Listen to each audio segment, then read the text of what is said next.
I welcome all of you for this important and fascinating subject, that is engineering thermodynamics.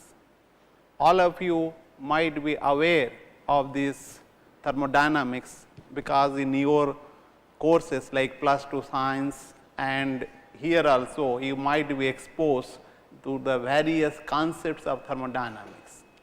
However, we will be trying to recapitulate some of the concepts in the beginning, then later on we will have to look at the application parts of the thermodynamics, what we call engineering thermodynamics. So, let us now look at it, and what do you mean by thermodynamics? Can anybody tell me? This word, if you look at the word, the etymology of this word, then it is basically originated from two Greek words. One is the thermi, other is dynamics. Thermi means it is basically the heat, and dynamics means power. So, if you look at, one can say that basic idea of thermodynamics is to convert this heat into power. But that was the old concept. In earlier days, people were concerned about that, how to convert this heat energy into the power. Why it is so? Because to overcome the limitation of the man's physical power, right. And that is why if you look at this heat basically comes from the fire. That is the reason why our ancestor always revered the fire, and you can see lot of shrutis in our Vedic literature about fire. Till today also we always revere the fire as the genesis of the life in this beautiful world. So, but later on, earlier days it was, but if you look at, this is, as I was telling, that is the early days mans were trying to look at this, how to convert this heat into power. But today the concept is little different and it has been expanded. So, today it is about the energy and its transformation. If you look at in earlier days, historically, energy is a new word which was basically coined by in 1807 by Thomson, and it was not accepted at that time. Whenever you give a new concept, people don't take it what you call as it is, they always resist. And then this energy is basically accepted in the middle of the 19th century. Earlier days people were talking about heat, caloric theory you might be knowing, and then force and other things. So, if you look at the energy, we do use this term in our day to day life, right. For example, you say, look, I am tired, I do not have energy to do the work, right. So, then when I say what do you mean by energy, right, it is a very commonly used word, but little subtle to define. I have already given the definition what by giving that example, that is basically ability to do work. In the textbook, if you look at physics or something, you can see that. But it's basically ability to cause any changes, that we call it as energy. Even if you look at all, whatever we see, whatever we think, whatever we do, it is basically manifestation of energy. For example, if I am moving my hand like this, right, is it not a manifestation of energy? Even if I am sitting quietly, for example, you are listening to me, and then are you not expending the energy or utilizing the energy? Yes or no? How? Because even though you are sitting quietly, lot of thought processes are going on in your mind, right. So, those things are basically due to the energy transformation. For example, like that you will be knowing that the brain consumes the large amount of energy, so also the livers of all the components of your body itself. and whatever we see, it is energy, right. Why? Even the whatever you see in the sense like your trees, animals, birds, river, sea, and all are manifestation of energy. And even if you go to the cosmic levels or the like a star, moon, sun, right, all are in motion and all are having, even atom, molecules, all are having basically transformation of energy. So, therefore, I would like to define in little different way that energy is an enticing eternal entity that governs all the activities of the whole universe. So, if you look at whatever we see, this phenomenal universe is basically manifestation of energy and in like an interaction with the matter, and then what we will see. As we go along, we will see, but that let us look at a very brief historical perspective of thermodynamics, because the history is very big and rich also. A lot of people have done work. If you look at the basic principle of thermodynamics exist from the starting of the universe. If you look at Big Bang theory, then like it was in the beginning very small and then expanded. So, from the very beginning of the creation of the universe, these principles will be there, like it is similar to that any other physical laws. For example, if you look at a small baby, will be knowing about these laws of motions or not? Will be experiencing? Certainly yes. A small baby will be experiencing laws of physics, because these are physical laws. Much before the Newton could think of laws of motion, looking at the apple falling from a tree, the law were existing. So, similarly, thermodynamics also was the basic principle of thermodynamics exist before the creation itself, or before from the birth of the universe. So, if you look at, but thermodynamics was basically vigorously being pursued during the industrial revolution, right, because the man was very much tempted by the science and its utilities to overcome its limitation, that is the physical power. They want to overcome the problems with the other animals what they are using for their movements, like horses and other things, right. So, at that time there are two people who have done very good work, that is Thomas Survey, and in 1697 in England, and Thomas Newcomen in 1712, and they have spent a lot of time to design and develop a steam engine. But unfortunately, those engines were not accepted by the society because of fact that it was quite inefficient and it was puffing out and then making a lot of noise, right.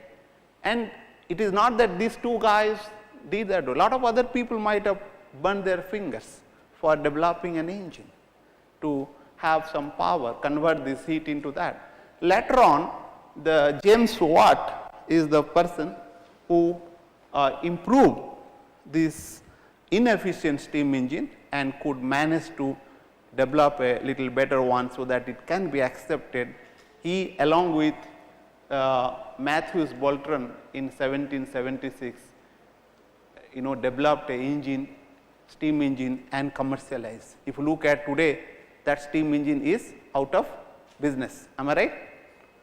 But I am thinking that it may come up again. Some of you might have seen your steam locomotives. Did you see? Or maybe in old movies you will be looking at steam locomotives, puffing out the gases and then coming out. So, this engine was the turning point for the thermodynamic as a subject to evolve because of its applications. And then later on, a person who is a very famous and contributed a lot of work, his name is Nicholas Leonard Sadi Carnot, who wrote a book, basically a reflection of motive power of fire, right. And he lived a very short life, around 40 years, but his work is so phenomenal. He is known as the father of thermodynamics, like your Swami Vivekananda. Swami Vivekananda lived for only 40 years, but his contribution to our country and to the whole world so far our Indian culture and tradition is concerned is phenomenal. So, similarly, he has done wonderful work, and is about Carnot engine and Carnot cycle, which we will be discussing. And later on, the Lord Kelvin, he coined a word in 1849 as thermodynamics. Earlier, there was no thermodynamics as such, as a word, right. So, I mean, this is the turning point if you look at the Carnot, who really saw that how it can be done, and there are several other people who have worked. Before that, if you look at the first law and second laws, which were developed around 1850 to 1870 by scientists like James J. Joule, and William Rankine. You might be knowing the Rankine cycles and other things he has developed, and Rudolf Clausius and Lord Kelvin were instrumental in developing the second law of thermodynamics. The first textbook was written on thermodynamics by William Rankine in 1859, just after 10 years, so that people can study, and then it can be taught in the universities, and the new generation will come up and then contribute for the development of thermodynamics. So, if you look at, there is another stalwart, the Josiah Willard Gibbs, who developed the thermodynamic into a science of broad spectrum, and its scope and generality has been covers almost all branches of science and engineering. So, if you look at, of course, you might be aware of the Gibbs free energy and then Gibbs equation, which we will be discussing in this course. So, it is not that these are the people who have really developed this thermodynamic subject. Is still a lot of people are working on that, but these are the stalwarts who are the pioneers in this field, and they have done. So, if you look at the thermodynamic is a very important subject, and A.R. Ubelode in 1965 he wrote a book, Man and Energy, and he says it is a remarkable illustration of ranging power of human intellect, that a principle first detected in connection with clumsy puffing of early steam engine should be found to apply the whole world and possible to the whole cosmic universe. See, that means thermodynamics is a very important subject, and which is having so much of application that it can encompass whatever the science, whatever the technology we can think of, not only now, also in future. So, if you look at, there is a book I must recommend to you people, you can read it, that is a history of thermodynamics by Ingo Müller. Let me tell you, it is not a book which you can read while traveling in a train or in a flight. It is a little serious book, but it gives a very good what you call historical perspective of how the thermodynamic is evolved, and what are the issues that are still there. He has also mentioned, which can be looked at it or investigated further. So, as an engineer or a scientist, some of you might be from the physics and other things. So, we need to understand what are the activities we need to undertake for our professional life. Can anybody tell me? Let me put another question. What are the differences between an engineer and a scientist? Can anybody tell me? You have toiled hard to come to engineering by this what you call entrance examinations, and working hard for 2 years But what are the differences? Is there any difference? Basically, let me just tell you, as all of you are not trying to or attempting to answer my question. So, engineer is basically try to find out whatever were not existing earlier days. For example, like your pen, ballpoint pen or your any other pen, was it there in, let us say, 2000 years back or 3000 years back? No. But let us say your fan, your mobile phone and other things were not there. That was being designed by the man to improve the quality of life, right. But whereas the Newton's law, the laws of thermodynamics were existing before the man could. They want to find out what it is and try to recognize what are the physical laws that govern the activities of the nature, and then try to understand, utilize it for the development of engineering product or the technology. So, if you look at the main activities of an engineer is basically to design and develop a product and process, right. What for? To improve the quality of life. And when you are doing that, you will have to look at also the nature, right. And when you do that, you will also need to find out how to improve a product or a project process which is already exist. Always there is a scope of improving it. And then when you do that, these activities, then you will have to use the available resources. And what are the available resources? The available resources are energy, that is the very important, what we will be dealing with in this course, and the space and the time. Suppose you want to design a product, it has to be done quickly, otherwise the market will not look at it. You may take many years to develop a product, but it may not be accepted, and it has happened in the history also. So, if you look at all those things have to be optimally used. That means an engineer has to work under a lot of constraints, like. So, I will not dwell upon about the engineering aspect, but I will tell you that it is very important. Let us take an example, like hydrogen is a very benign fuel today, am I right? Because of fossil fuel is getting depleted, and not only that, it is affecting the environment adversely. Therefore, like hydrogen is considered as a very benign fuel, and it has to be used, that people are propagating it, so that we can avoid the pollution or the environmental pollutions, right. So, for that we may need to use hydrogen, because we know hydrogen will be reacting with oxygen going to the what? Product water, and also little bit NOx may be produced in the process of during combustion or the burning of hydrogen. But hydrogen is not available with us in the natural form. So, there has to be produced. Now, if you want to produce, how you can produce hydrogen? What are the ways and means? You people might be aware, am I right? Let us say we can make it electrolysis of water, right. We can split the hydrogen and water. We can split the water into hydrogen, oxygen, it has to be separated, so that you can collect it. And there is another way of steam carbon reaction, like we are having carbon, lot of carbons are there, right, in forms of fuel and coal and several other things.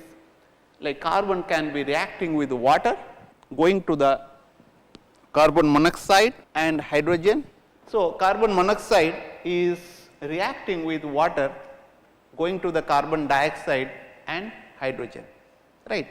So, if you look at these are endothermic reactions, we need to supply certain amount of energy, and means to elevate its temperature, otherwise it will not work. Beside this, we will be using catalyst, right, for that to enhance the reaction rate. And the reaction can go forward, it can go backward, and then we will have to see what extent it can go. And so also there is another way of doing, like you can use the methane steam reactions. Similarly, methane will be reacting with water, and it is going to the product of carbon monoxide and 3 moles of hydrogen. And again this water shift reaction, like carbon monoxide reacting with the water going to the carbon dioxide and hydrogen. Now, if you look at this process already existing, and then or we may have to develop, because there are several other things are coming up in the process of developing producing hydrogen, like your gasoline can be used or methanol, several other things. Now, you need to look at like this ways of producing hydrogen. But however, from the thermodynamic point of view, you need to look at often ask certain questions in these reactions, whether it is possible, are these chemical reactions or physical processes are possible. And even if it is possible, then we will have to see how much energy is required to sustain this work, because as I told, these are endothermic. If it guzzle more amount of energy what it can produce by the burning of hydrogen, then it won't be accepted. And to what extent does the chemical reaction physical change proceed, that also we need to look at it. And what extent environment gets affected. Earlier days people are not bothered about environment, but today it is very important, otherwise survival of human being itself will be at stake. So, is there any scope of improving performance of a system or a process? Because always we want to improve. What extent? What is the limit of that? Whether or we will be spending a lot of time and finding out like this thing, and then later on we find, look, it is not the well posed problem, right? It is not possible to go beyond, right? And which will be be answered with the help of thermodynamic laws. So, therefore, you need to have a thorough knowledge of thermodynamics, otherwise it is very difficult to look at these processes. And if I summarize what is thermodynamic, whenever we are dealing with thermodynamic, we will be basically looking at the first law of thermodynamics, which is energy and its transformation. You might be knowing that energy can neither be created nor be destroyed, it can be converted from one form to other, right, isn't it? That is the law which you might have heard. But what is its implication? What is the limitation that you need to understand, right?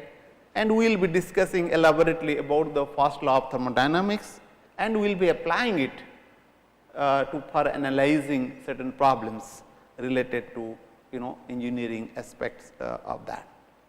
And the another thing is very important, which is the second law of thermodynamics, which will be talking about equilibrium process. That means, what is the equilibrium and all those things we will be discussing, but it will be also telling you what extent a chemical reaction can proceed or a process can proceed, and whether it will be feasible or not to have a process or a product, like kind of things. So, that will be give you the direction. And zeroth law of thermodynamics, of course, all of you know, and it is basically talking about thermal equilibrium, which we will be discussing. And we will be mostly applying this first law and second law, and we will be taking care of zeroth law sometime, and we will be defining a term which is known as entropy.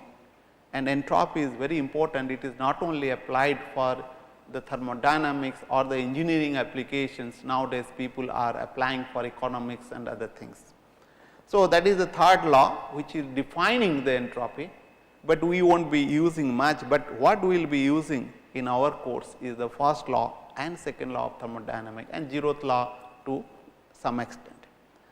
So, all these four laws are based on experimental observations, right, which cannot be proved directly, like you people are very much gaga about mathematics. Of course, mathematics is very important because it is the language of science, but however, these are all based on experimental. If some of you could prove that these experimental observations based on which these laws are being put forwarded and being utilized are wrong, then you will definitely be contributing a lot. So, there is therefore lot of scope will be there to relook at it. Of course,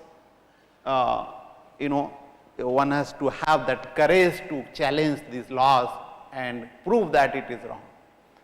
So, if you look at thermodynamics is a very fascinating subject used in almost all engineering branches. So, I will sum it up saying that what the thermodynamic we will be looking at in this course is basically energy and entropy and equilibrium. This is like a triangle, but a question arises whether it is related to the human life. When you talk about this human life, is basically is having body and you are having a mind and there is a spirit, and this would be in balance, right. So, the question arises whether you can say that thermodynamics can be related to the human life, and one can explain, of course, that I always believe that lot of your emotion and your happiness, sorrow, other things can be explained using the thermodynamic law, provided you can think about it. So, we will be not dealing with those things, but we will be dealing with the general thing. Let us look at applications of thermodynamics, right. What are the applications? Can anybody tell me? What are the applications you are aware?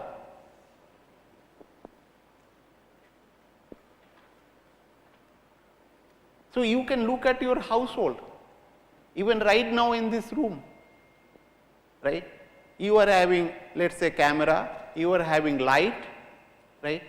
So, these are all, or you are having air condition in this room.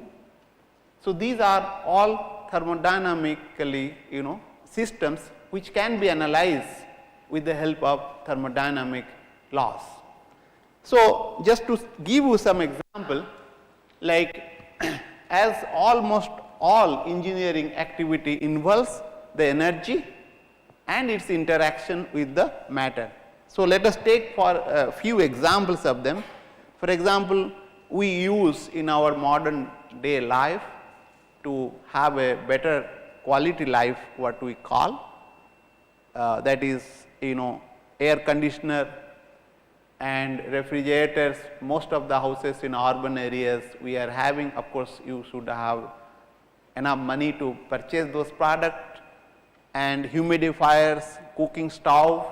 Of course, cooking stove most of the people have to use, because they will have to cook food. Without food, what you will do?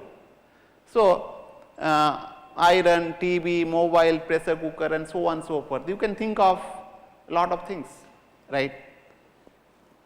And if you look at industrial application, enormous. I have given few of them, like your power plants, right. We get this energy, whatever the electrical energy or any other form of energy we get, like electricity we get, that is being developed or that is being produced in power plants. We are having coal power plant, hydraulic power plant, thermal power plant, gas based power plant, right, which we will be discussing about, and even your automobiles, rocket engines, jet engines, cryogenic systems, right. And of course, nowadays people are very much concerned about how to develop the power using the alternative energy sources like solar, wind, biomass, and medical applications. Like there are several products which can, and cooling and heating systems, and so on and so forth. There are several of them one can think of application wise. So, if you look at the human body itself, why human body? Even animal, okay, is a very fascinating thermodynamic device. We do a lot of like what you call things in the body itself can be analyzed using the thermodynamic laws. For example, if you look at energy, like if you take more food, what will happen? If you won't do exercise, what will happen? You become more fat, right? it became chewy. So that one has to also talk about that. So, if you look at refrigerator and we are having solar cell, nowadays lot of effort are being made to utilize the solar energy in our country, because we are getting a large amount of solar energy, right, and that can be utilized. We are having gas turbine engines and your furnace, which are being used for process industries like for producing iron, copper, and there are several other places like we use these furnaces. And if you look at, we are having a very good ambitious space programs like spacecraft. We are very good at this moment in the entire world, and it is quite cheaper to produce indigenous spacecraft, and that those components can be analyzed by using the laws of thermodynamics. As I told, the coal power plants, like if you look at, you can get this coal and then you are having a boiler and it can be having a steam, it can be expanded in a turbine, and then you can get connected this turbine to the what you call generators, and you can get this power to the transmission, and then you will get power. So, most of in India, a major chunk of power produced by the burning of coal. And recent time you can get converted directly the what you call chemical energy into the directly to the electricity, that is the fuel cell, and lot of research is going on at this moment on the fuel cell development, not only in our country, in outside country also. So, if you look at the scope of thermodynamics is quite enormous. I will be giving you some of them. Like you can think of equilibrium thermodynamics, which we will be discussing basically in this course. There is a non-equilibrium thermodynamics, which we won't be looking at, and chemical thermodynamics. Those people from the chemical engineering, they will have to take this course, chemical thermodynamics, and atmospheric thermodynamics, which is quite important. In the global warming, people are trying to understand what are the reasons and other things. So, it is quite important nowadays. And geological thermodynamics, you can think of industrial ecology. Today ecology is in trouble, and therefore lot of and due to the industrial development, and then we are spoiling the environment, and we need to understand what is happening and how to talk about it. So, there is a thermal and statistical physics, which is quite important in looking at the things, and then that is also thermodynamics comes into picture. Quantum thermodynamics, to look at the quantum physics, and statistical thermodynamics, which we won't be discussing about. Maybe I will just give you glimpses of it. And there is a black hole thermodynamics. Why this black hole, how it is coming, thermodynamics knowledge is very important in talking about black holes. And biological thermodynamics, if some of you are from maybe biology, you can look at, there is a very interesting book is there, which you can study. If you are interested, I can tell you later on. And the psychometric we will be discussing little bit in your course whenever we are talking about refrigeration and air conditioning. And the thermoeconomics, this is a relatively new subject, but however it is speaking of, you can talk about economics and then apply the law of thermodynamics. So, therefore, these are very important, like this thing one can think of. Let me tell you that what Albert Einstein perceived the thermodynamic as a subject. How does he perceive?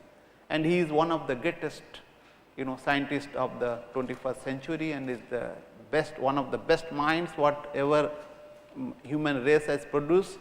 And he says that it is like a theory is impressive, the greater the simplicity of its premises is, the more the different kinds of things it relates, the more extended it is its area of applicability.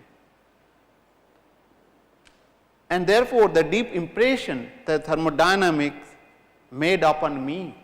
See, he was impressed by this thermodynamics because it is a very simple and also very elegant in nature. And it is the only physical theory of universal content, which I am convinced that within the framework of the applicability of the basic concepts, it will never be overthrown. See, he has given so much of emphasis the importance of thermodynamics. Therefore, it is very important for you to look at thermodynamics, whatever the field you take, whether engineering, whether it is science, whether economics, whatever it may be, thermodynamics plays a very important role. I hope and wish that you will study thermodynamics more seriously and try to understand and apply in your profession and your professional and personal life. So, let me just tell you that let us learn about thermodynamics, a mature engineering science topic that deals with all the terms of energy and whose manifestation propels the society. An essential curriculum of engineering needs a proper and profound understanding. So, this is very important thing, and then one has to study, and what we will be dealing with this course is basically to start with the few definitions and concepts which are quite important, and we will be mostly discussing about SI units, system and properties, energy, and we will be talking about thermodynamic equilibrium, the concept of thermodynamic equilibrium. Then we will be discussing about work and various forms of work which you might be knowing, but we will recapitulate it, and state postulate, which is important for the kind of thermodynamic which we will be dealing with in this course, and we will be looking at zeroth law of thermodynamics. Later on we will be also dwelling upon the temperature scale, which is quite important. As the thermodynamic will be dealing with the matter, because it is basically energy will be interacting with the matter. So, we will be looking at properties concerned with the thermodynamic, the like pure substance and phase change processes, property data like mathematical equations, tabular form, and graphical thermodynamical data diagrams which we will be looking at to look at the data, because data is important. And we will be looking at steam table, and you will be using the steam table and in your exam, and representation of data, how we can represent the data is very important. And we will be looking at ideal gas law, Van der Waals equation of state, and also few of the what you call real gas laws, or the gas laws meant for the real gases we will be discussing.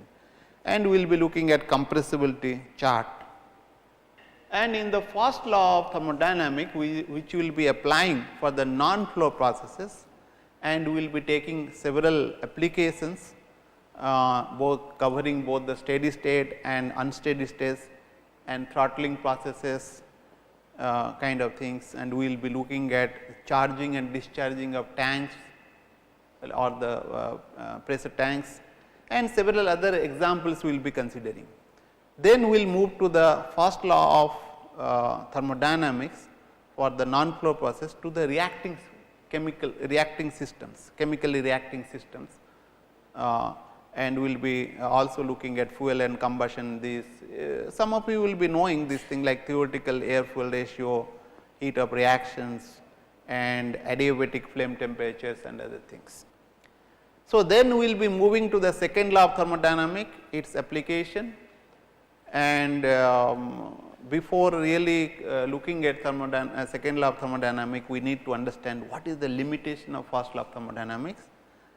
Heat engines and heat pumps and refrigerator, few of the examples we will be taking, how to analyze them, and then we will be looking at the second law of thermodynamics, in that Kelvin, Planck and the Clausius statements and their equivalences we will be discussing, and reversible, irreversible processes we will be enumerating them, and then of course, as I mentioned that Carnot cycle and Carnot principles which we will be discussing, and this second law of thermodynamics.